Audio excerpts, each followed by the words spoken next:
hi ngai zela sa za state animal kan hum halai mek khania chuanin hei tu kin jing voin July ni ruk MHP day jinglam da ruk vel khanin World Bank Road kama miten thom vel an thia alo kham de mangang rol de alo chua chuanin an han boy som chuanin a thi zui de maya chuwang chuanin a thi hun chu jing dar ruk le chan ve bor chovel ani tina ni chu ti chuanin a taksa hi lian thatel tol khop maya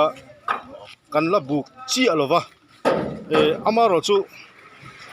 patlingina kanan zon pon pali nga vel lo chuanin a rit khop maya chuwang chon keji som ruk som sari vel lai chu ani ngei mel ani oi me roi tu pa pe chuan keji som sari pathumani hi ti so ta nui var son adik mai thei kan che chiang lawa engpo ni se ti chuan hei Pulikon branch suai me hianin he puan hianin thatakin an lo khu thap maya an lo tuama an fak om khop mai ti chuanin hei aki vel tele a chal vel hiam te ni aki vel changan en hian som pathum som pali vel chu ani to mange kan ti a ti chuanin hei apa ni boka tin hei hiam nalu tuk tur mithing hnu mai mo le thang o na ti vel mo engma om lova ti chuanin hei a kap vel an en hianin a chi te lo chhuat dewa chuwang chuanin ama che sual accident pal ve pawh ni mai theia ti chuanin hei Kulikon henglai vel ami ten chanchin non report a ani hian duat takin an lo tuam hlawma an chunga lawm thu kan soi takmeu me batin hei zam puimanga section Kulikon branch way me hian zam puimanga section lamte an lo helai vel World Bank Road lampang ho hi an lo che chara johnny forest lam ho tu te hei puma pe ka te ho te chodi ate zu lam sahuan lamte he puma cha ma te an lo kala ti chuanin hei hi bu kala ni lowa kan la bu kanga ake ji za dik tak te pola riat thei tura ngai tai la ma se somluk som sari ve chu ni yang a riat ngal ve ma he taksai alian riawa Kulikon branch YMA tena hei puanan lo khuna an lo tuam na ni ya an kilo mom khop mai he tianga chunga ngil nei nan lo lan hi ra hi ti chuan saza hi an life span hi chanchin ziak na chuan in kum som atanga som panga vel ti ni ya chu tian ni chuan tle ma chak lo lampang po a hun ve to tho mai theya ba din huna hian ti chuan chu tianga a hun hung lama chuan mihring aron bel ta po chu ni ve tho mai theya tin a accident pal po ni ve thei boka mihring po accident thei kan nia che sual thei kan nia chu thila chuan van doina alo tok palta ni in alanga te chuan hei chanchin thiat ani vele forest lamte Aizawl division lamte wildlife lamte sahuan lamte le keini asep lamte po ai kanan chuk khanghal wata taksa te uluk takin kanan ena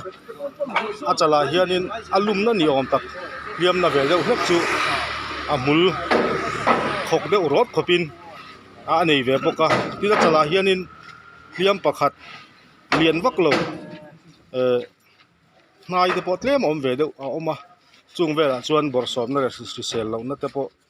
alo nei ve to ani mai thei ani maro chu mi hring hnu ma silaya ka nai mo thang hnu ngai mo khatiang chi chu aum lo ni in alanga helai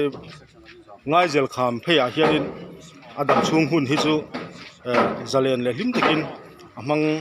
ni te point kanan dei se ya chuanin kong kam vel tiang kan langa khitiang lai ngai zel phei hnuai khani mai king lai vel khi king lai ate kianin heng lai vel mi te hi chuanin king lai huan chuk to huan velanga te po kianin aron tla chuak le a che vel kal vel chun mun puthina put thak lovin an lo hum hal ngar thina an chunga hian ngil nei na hei Kulikon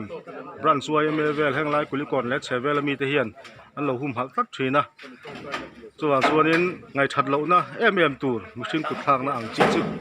om lo tura kan han nga ya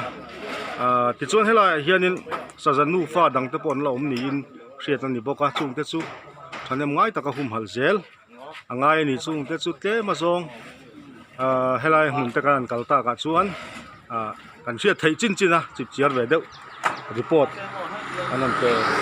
lok ani e ole ti hianin hei hi helai ngai zel saza che suala lo thi palta huma saber ute an ni ya ti chuan hei lukhum dum khum kor u kha hi punga ya nia ti ngai liana ani hi in nei tu pa dimayang lo han huma saber tu ni ya han mu chuan lo la thodeu na in alo chat thalam lo ni to chu chu jing na ru bor vel ani ti chuan in he bulami puka pa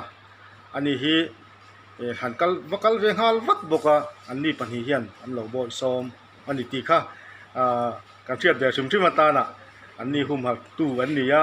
an fa kom khop mai an chuan om ti chuan in hei Aizawl forest lampang ho tu ten nia puma chama le puma pe ka tin arozu pi bet sabi lo kal bok hai chuak le lai lok ani hei engemaw documents poimo zia fel ngai lai chin chin te he tu na hian ziak fel me ka a dispose dan tu ati riral dan tu vela kha chu an puta am don ani chuanin he lampang hi la vele ang hen ni po hi kan senior ten nia in nei tu pa nia ni hi chuanin an ni hi lo ma chatu te singa mi thawan nia kon khop mai awai melam au tu te an ni ve thung ta ni an ni senior ten lo wa khap boka anina thung tu te kan ina an chunga kan lom tak se chetani aro pi bet sebi in hei amunaron en fia chonma pe kan tenen ti hianin ziak fel ngai chin chin te anan ziak fela he puma chama boka he ni pon lom khop me helai kulikon branch wai me tele helai mun nai vai he puma zampui manga section te chunga an lom khop me ya ti chuanin hei lo mutu tele he puma chana te hote in nei tu pa nia china kan soi ni ho ten thatakin an lo khum hal an lo boi som feka atir tangin an ni lo boi pui sa chu ti hianin chanchin hriat ani vele forest lam ho tu te tin ke ni accept te po tlan thlave khalin anguna kan ju en fi veka kulikon branch wai me te na puan an lo tuam thlap pan lo khu thlap mai te kha moye me mani mi hring thi yang main an lo song bola chu tiang taka hum hal tu veng Aizawl kho chunga kan nei hi en ton tlak tak set zatani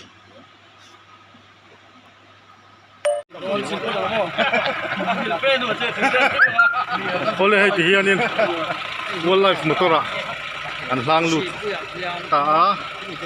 ti hianin helian khopani bolero po khat mai ti hianin beti lama te postmortem turin wildlife lam zu lam ten anan lata nga ti chuanin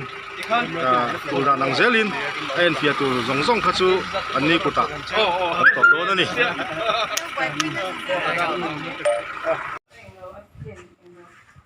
alien thamep mep khop maya hei beti postmortem room lama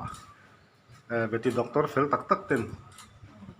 an en fia don ni hen postmortem don ni hi hei an pakom khop mai